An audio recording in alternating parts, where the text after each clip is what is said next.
number 991.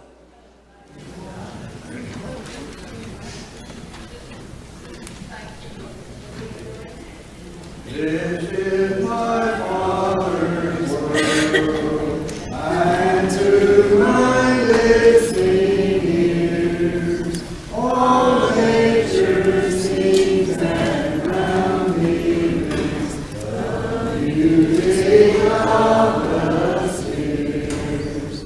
This is my Father's world, I will sing the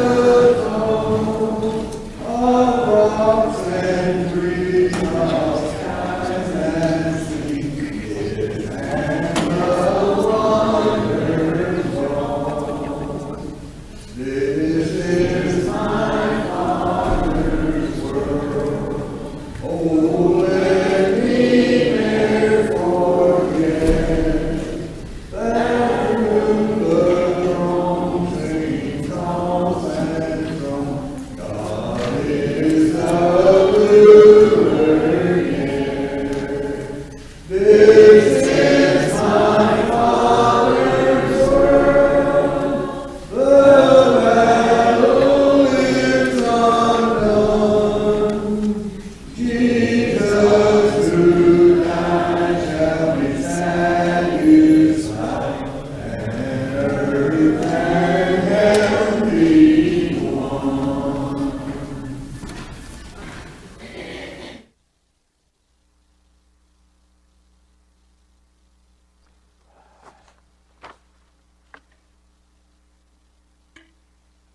Thank you for being here with us this morning. We're glad that you're here.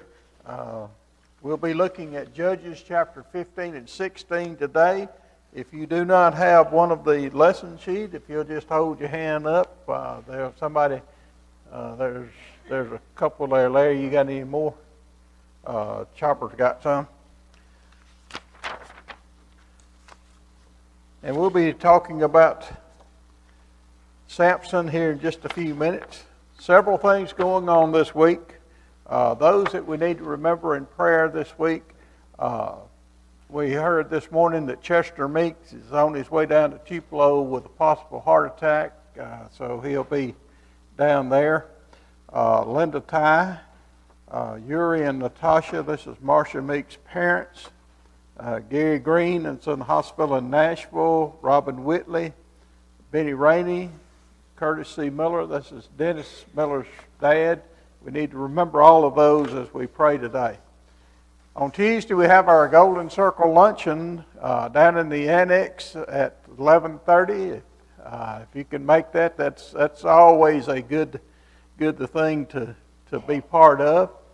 And also Friday, the Golden Circle, and anybody that would like to go will be going down to Winona to work in the packing literature for the World Evangelism organization. So if you'd like to go, the bus will be leaving at 8 o'clock, I think. Where it is 8 o'clock. Yeah, 8 o'clock. Should be home by 5:30. That's on Friday. This afternoon at 5 o'clock, if you're interested in our youth program, we'll be having a meeting at 5 o'clock in a little chapel with parents and anyone else that's interested in our youth program, discussing the possibility of a new youth minister. So if you have input into that, it's 5 o'clock in the little chapel today. And I think that's all of the announcements that we have. Today we're looking at the end of the life of Samson. And it's found in chapters 15 and 16 in the book of Judges. Samson's life is a good illustration of the old saying that a good beginning doesn't always guarantee a good ending. And Samson is one of those kind of guys that he had a good beginning, had a good family, had folks that really cared about him, but it ended badly with him. In Ecclesiastes 7:8 it says, the end of a matter is better than the beginning. But Samson's life didn't quite end that way. He started off in a blaze of glory, and he ended up as a light that began to flicker, and as he gave in to his passions. And Samson's life didn't end very well. Today we'll be looking at some of the final scenes. There are about 5 different things we want to look at in these 2 chapters as we close out the life of Samson. It's been said that his whole life is a series of miracles and follies. He's the kind of guy that he always was concerned about what was best for him. But the thing we need to remember is that God used him even with that kind of attitude. That God used him for His purposes, because God was concerned about His people, and He used Samson. First thing we want to look at today is in chapter 15, the first 8 verses, where Samson avenges himself. And one of the things I noticed as I read through these 2 chapters is that Samson, he doesn't seem to be fighting the Philistines as fighting an enemy. He seems to be fighting personal battles. He seems to be fighting his own personal war against the Philistines. And it's always what they have done to me and what I need to do and to get revenge. And as we look at the first part of this, Samson had a motto, and it's found in verse 11 of this chapter, and it says, "As they did unto me, so I have done unto them." Samson was all about getting revenge, getting back at somebody else. But remember that God used that. God used his wanting to get revenge for His purposes. And I'm sure Samson probably didn't even realize it. At no time during his life did Samson call for troops to fight against the Philistines. It was always a personal battle, always doing it his way. You know, when David faced the Philistines as a small child, it was for the glory of God. Later on in life, when he defeated the Philistines, when he became king, it was always for the glory of God. But as Samson, as he fought against the Philistines, it was for what they have done to me. I want to get revenge for it. And you know, as Christians today, we need to be careful when we are doing and saying things in the church, that we don't use that as an opportunity to take vengeance on other people. We need to use it for the glory of God, because God is the one that we are concerned with. We want to please God and not please man. First of all, Samson had a marriage to avenge. Let's notice the first 5 verses of chapter 15. After a while, what had happened before? At the end of the last chapter, when we were talking about Samson, we noticed that he left the marriage feast.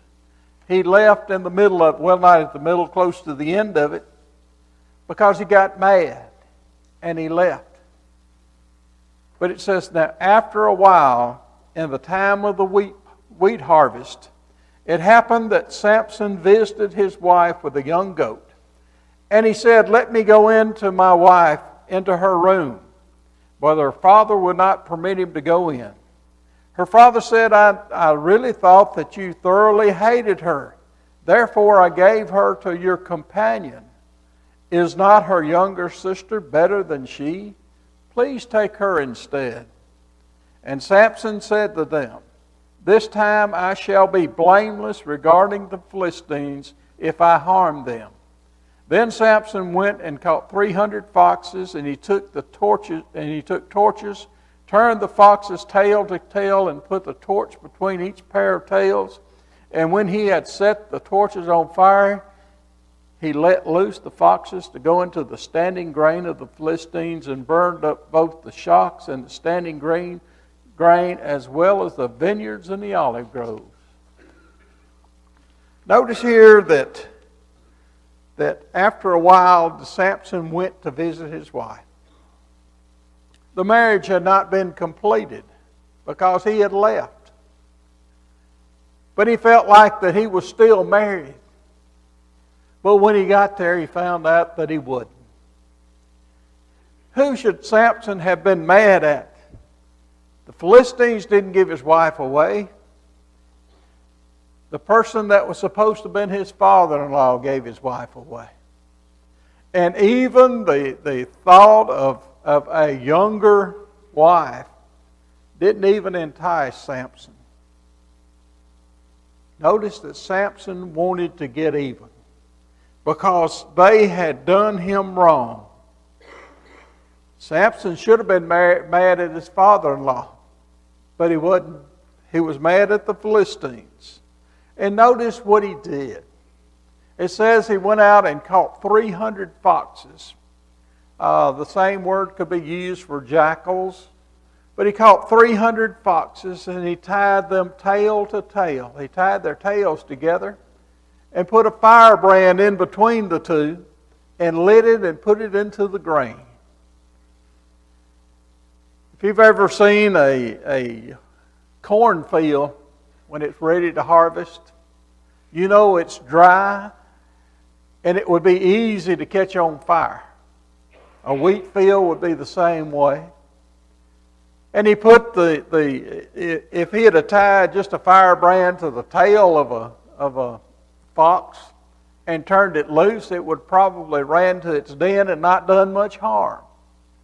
But he tied two together and put that firebrand between the two and lit it and put them into the fields. And I'm sure the Philistines were probably there. They were looking out there, and they probably couldn't see the foxes running around, but they could hear the noise. And they could see the fire coming up. And the bigger the fire got, the more panic would be into the foxes, and they would run even faster. And it was causing a great destruction. Samson was causing a great destruction to the fields of the Philistines. And he was getting his revenge because his father-in-law had given away his wife. Here Samson was trying to get the revenge that he wanted to have. You know, God was using him to as a means to harass the Philistines. And he was preparing the Philistines for a final defeat. They were learning that God still was going to defeat them. And he was using Samson to remind them that they could not always have dominion over God's people. That God was going to bring them down. The second thing we need to look at in this reading is that he avenges his wife's death. Let's look at verses 6 through 8.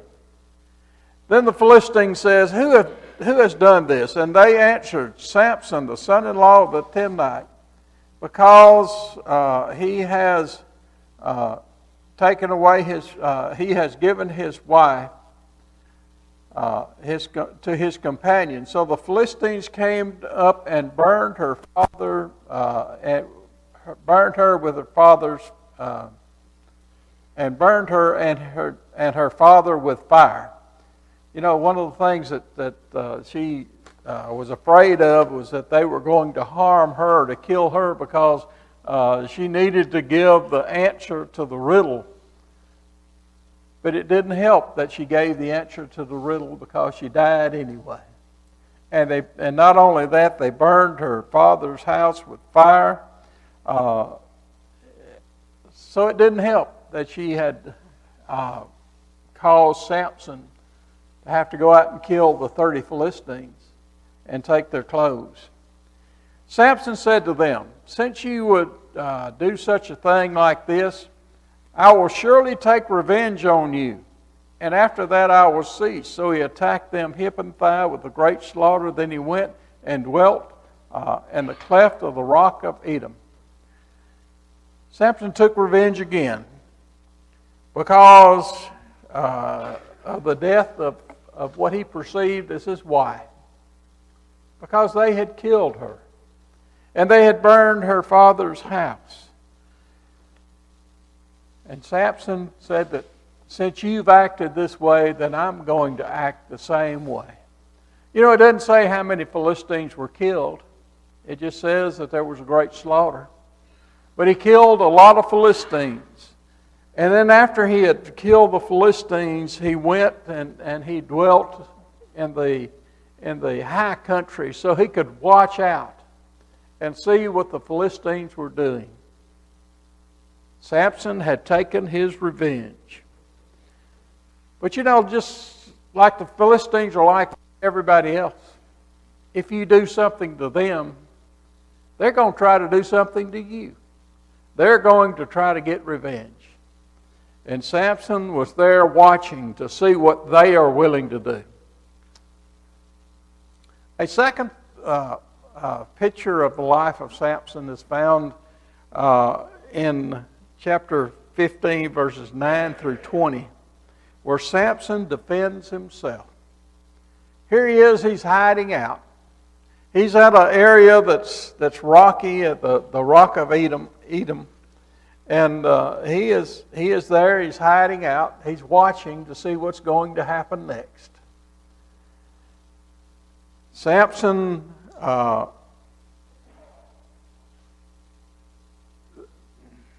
they knew they couldn't attack Samson because of the strength that he had.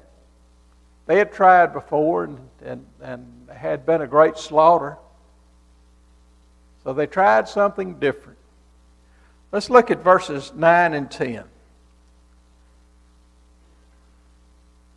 Now the Philistines went up and encamped in Judah and deployed themselves against Lehi. And the men of Judah said, "Why have you come up against us?" And so they answered, "We have come up to arrest Samson, to do to him as he has done to us." Philistines wanted revenge. They wanted to do something to Samson. They didn't know where he was. But it says that they came into Judah. They brought their army to Judah. And here the men of Judah wanted to know, why are you coming to us? We didn't do this, Samson did it. But they offered to help. They offered to help the Philistines because they wanted to arrest Samson. They wanted to put him into bondage. And here his own countrymen were willing to help in finding him. You know, it was a sad state of affairs at this time, when Samson's own countrymen were wanting to capture him to help the Philistines who were oppressing them at the time. You know, the book of Judges, it's one of those things where you have to scratch your head sometimes. And you wonder what has happened to God's people here. Why are they so willing to help the Philistines? They looked on Samson as a troublemaker. And they wanted to do away with a troublemaker because he was causing problems for them. They didn't look on Samson as a deliverer. They looked on him as a troublemaker because he was doing what God had sent him to do. Let's notice verses 11 and 12.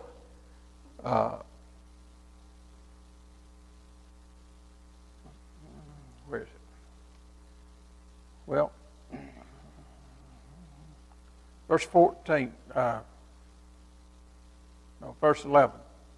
Then the 3,000 men of Judah went down to the cleft of the rock of Edom and said to Samson, "Do you not know that the Philistines rule over us?"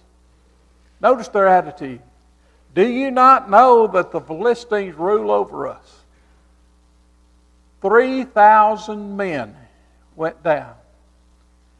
The only time in the 20 years that Samson was considered a judge, this is the only time that the children of Israel raised an army.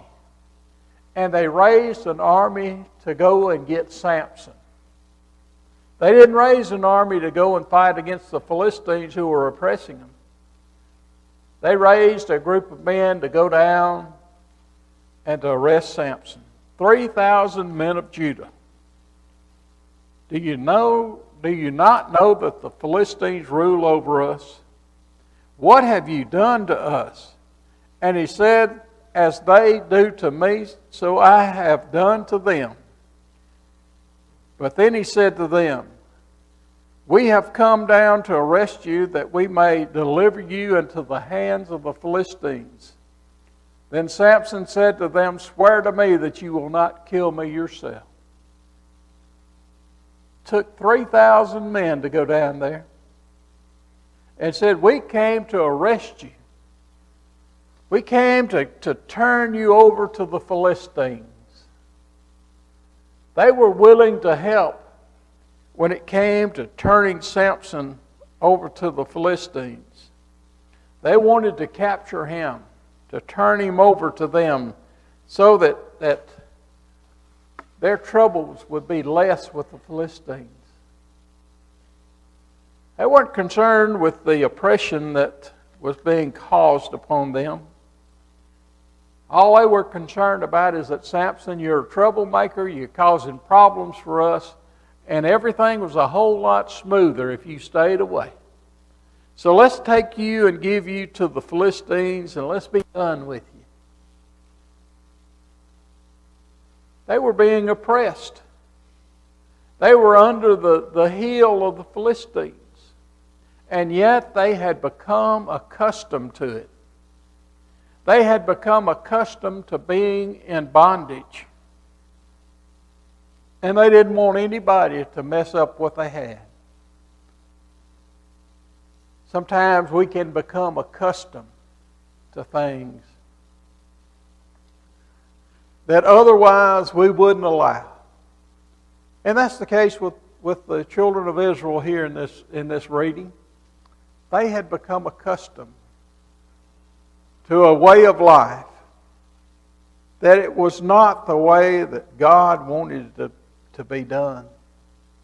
But they had become accustomed to it. They were willing to raise an army to go get Samson because he was causing them problems. Verses 13 through 16. So they spoke to him, saying, no, but we will tie you securely and deliver you into their hands, but we will not surely not kill you.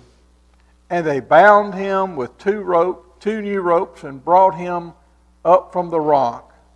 And when he came to Lehi, the Philistines came shouting against him.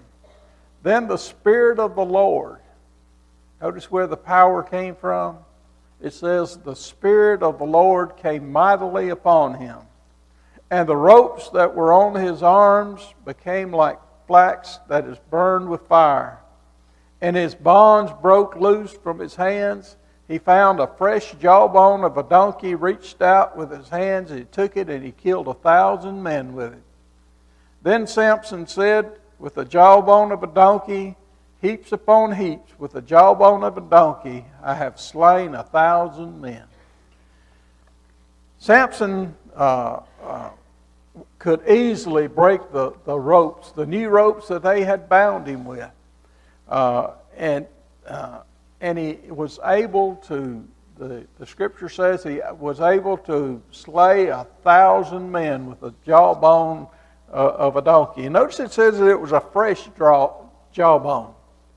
If it had been an old one that had been sitting out in the sun for a while, it'd be brittle and it would have broken. But it says that it just happened to have a fresh jawbone.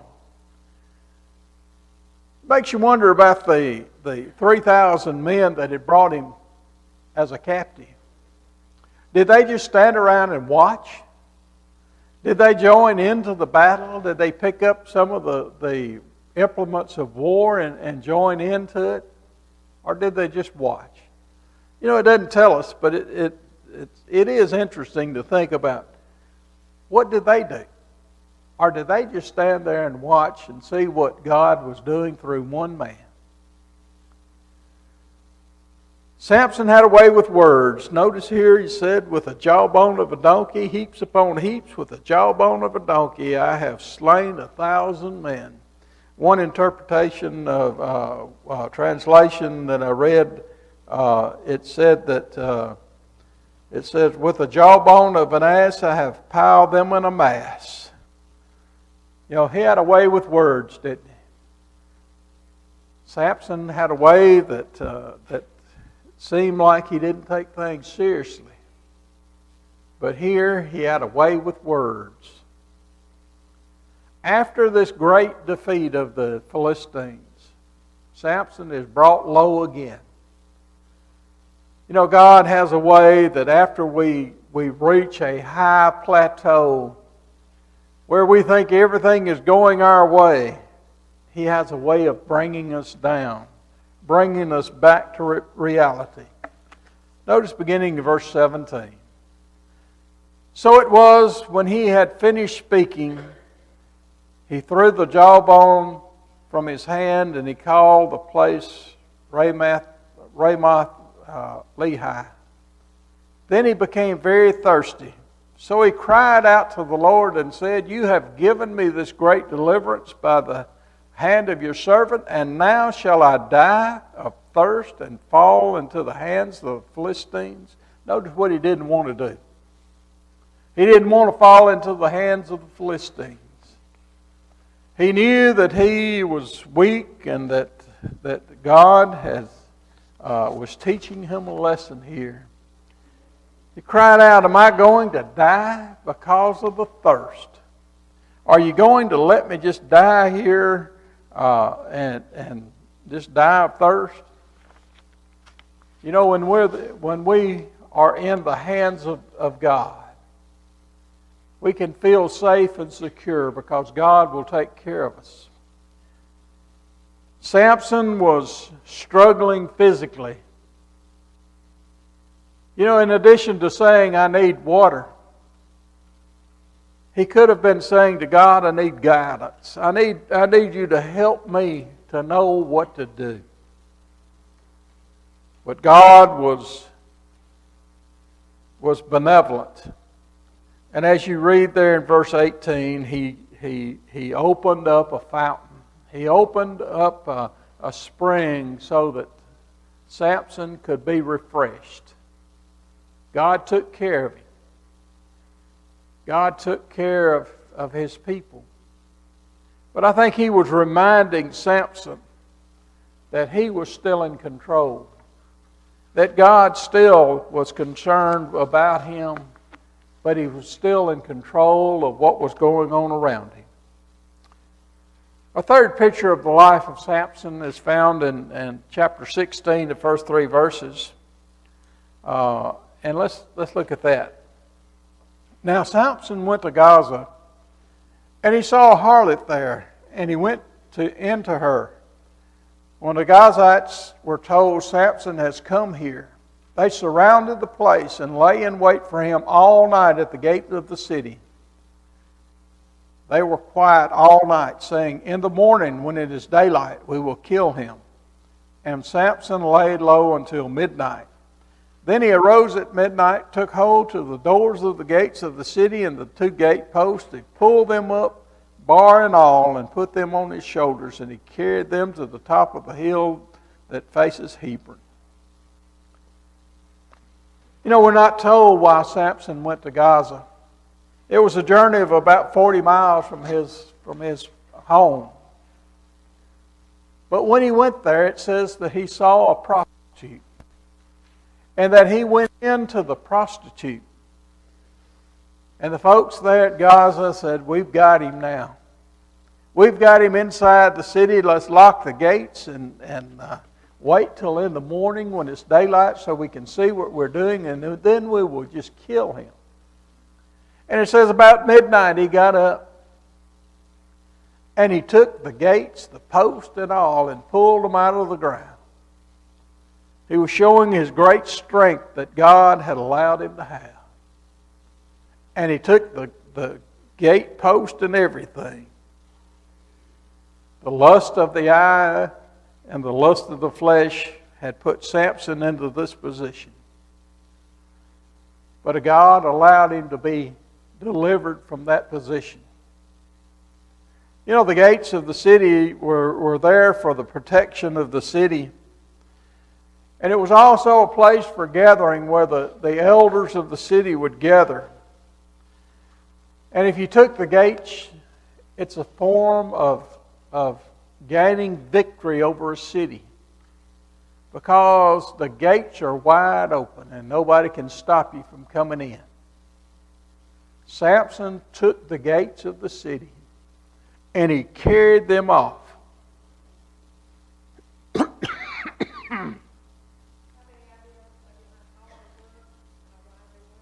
Didn't say that. Yeah. But it would be a secure gate because they would have to have a secure gate to keep the enemy out. But he took the gates and it said he carried it to the top of a hill that was facing Hebron. And so the city was no longer able to be protected because they didn't have city gates. And they would have to be replaced very quickly.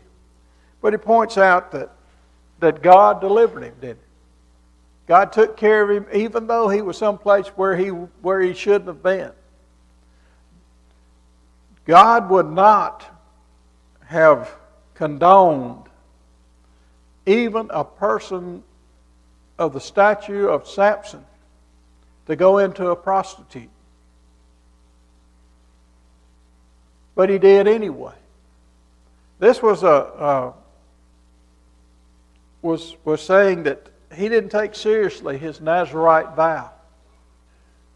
He didn't take seriously the work that God had for him.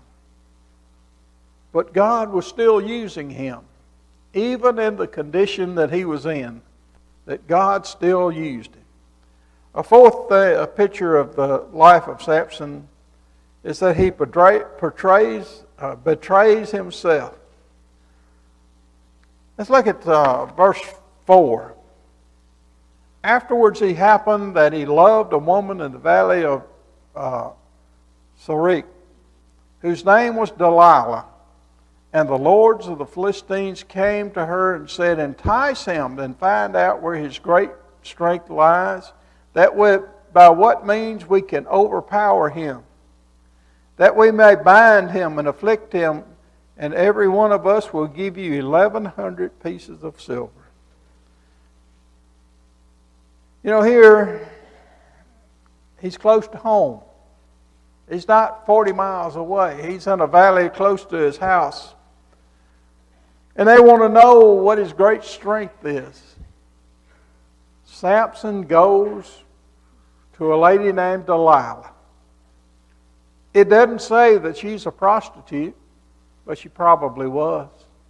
It doesn't even say that she was a Philistine, but she probably was, because she was willing to work with the leaders of the Philistines. And they came and offered him 1,100 shekels of silver apiece. That's a lot of money. 10 shekels would have been a year's wages, as we'll see in next week's lesson. That's a lot of money. And it says that each one of them had offered to give her 1,100 shekels of silver. It doesn't say how many there were, but they were willing to give her a lot of money to find out what the source of his great strength. Doesn't say they wanted to kill him. They wanted to put him on display. They wanted to show people that they could capture Samson. That their God was greater than the God of the children of Israel. And Delilah accepted it. She accepted the challenge to find out. When you read through verses 16 through 14, you'll see that 3 times she came to Samson and she asked, where do you get your strength from? You know, after a while you would think that Samson would catch on what was going on. But he didn't. He was so concerned with himself, with the beautiful woman that he was able to be with, that he didn't even think about what was going on. Notice in verse 7 that he tells her that if he's bound with new bowstrings, that he'll be weak. And that proved to be wrong. And then in verse 11, if they bind me and secure me with new ropes, and that didn't work either. And then in verse 13, it says, if you weave the 7 locks of my head into the web of the loom, that didn't work either. Delilah was playing Samson, and as he would give her an answer and it wouldn't work out, that she would stay on his case about it. Verse 15, how can you say I love you when your heart is not with me? You have mocked me these 3 times and have not told me where your great strength lies. She mocked him because he was telling her things, trying to find out where his great strength lies. But finally, Samson gave in. Verse 16. And it came to pass when she pestered him daily with her words and pressed him so that his soul was vexed to death, that he told her all of his heart and said to her, no razor has ever come upon my head, for I have been a Nazarite to God from my mother's womb. If I am shaven, then my strength will leave me, and I shall become weak and be like any other man. Notice that Samson knew where his strength came from. It came from the Nazarite vow that he had taken. And the symbol of the Nazarite vow was that he had not shaven his head. He had not cut his hair. And Delilah, being the person that she was, she recognized that he had told her the truth. When Delilah saw that he had told her all of his heart, she went and called for the Lord of the Philistines, saying, come up once more, for he has told me all of his heart. So the Lord of the Philistines came. Finally, Delilah had gotten the secret to the strength of Samson. And when he was asleep, it says that a man came in and shaved his head, cut off all of the hair that had never been cut from the time that he was a child, had finally been cut. And when his hair had been cut, the Lord left him, and he became weak as any other man. And when she called out, the Philistines are upon you, he rose up to go out like all the other times. And he didn't realize that he had lost his strength until the Philistines captured him. Since Samson didn't show discipline, he was brought down. His hair was like a crown. And when it was taken away, God was no longer with him. And it says that they took him to Gaza, they put out his eyes, they bound him and put him to toiling at the grinding mill doing the work that's usually assigned to slaves or women or animals. Samson had been brought low. And you wonder if Samson wasn't talking to God while he was grinding in the mill. God, give me one more chance. Lord, give me a chance to redeem myself. Look where I've found myself. Here I am, a captive. And I just want one more chance. But there was one ray of hope left in the life of Samson. His hair began to grow again.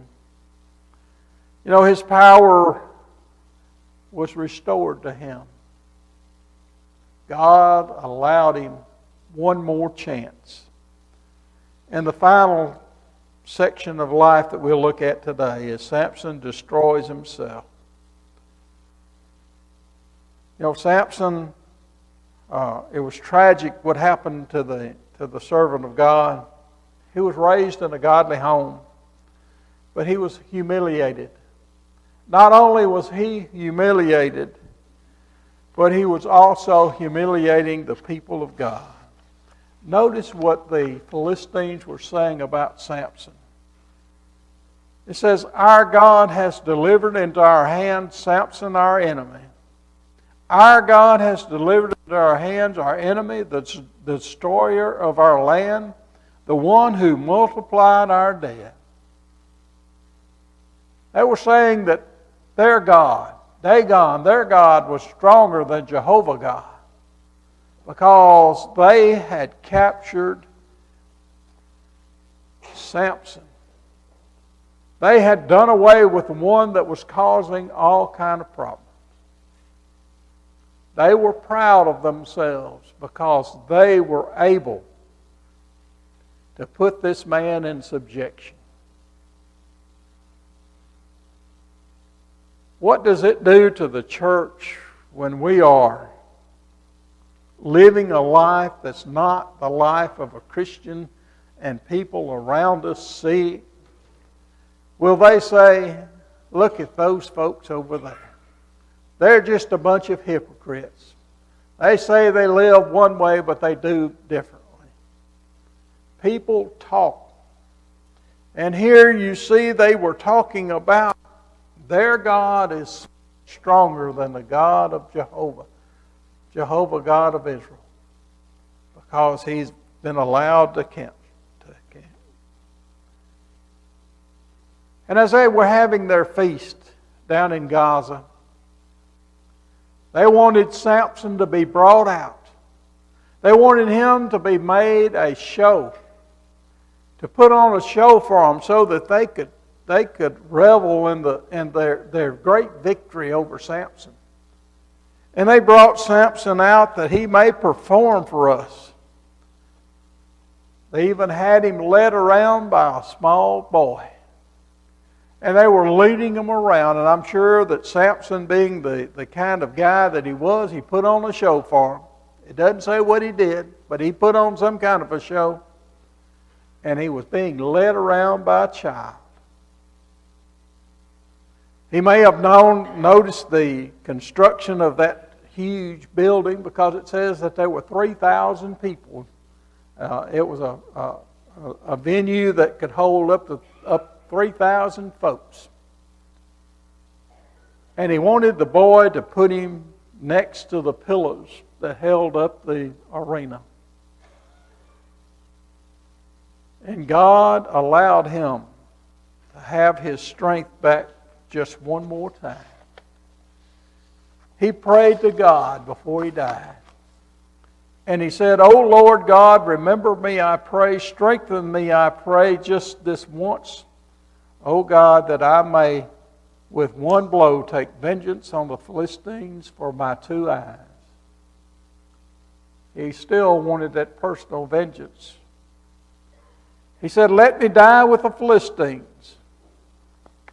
God answered his last prayer because He gave him the power to push the pillars of the arena so that it fell down. And it said about 3,000 died, and more died with the martyrdom of Samson than he was able to kill during his entire 20 years. God answered his final prayer. He allowed him to be able to kill 3,000 of the Philistines. But what do we learn about the life of Samson?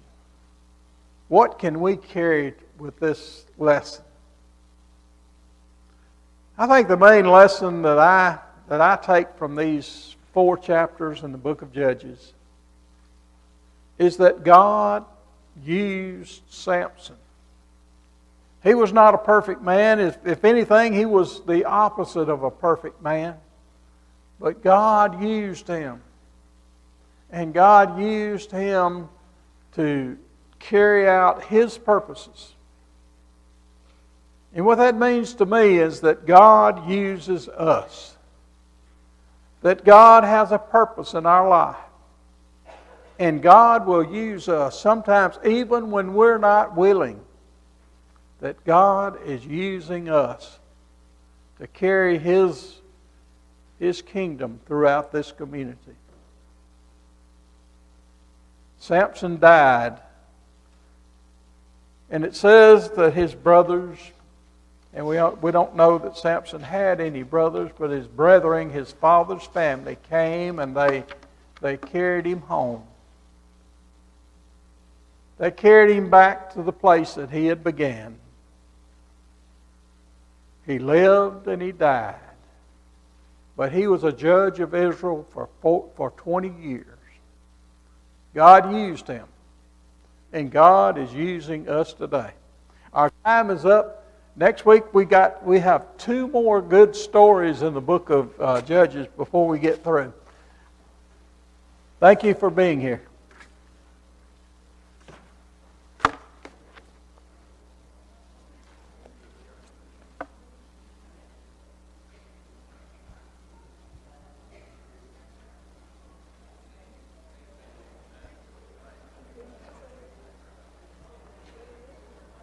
How are you, Miss Juanita?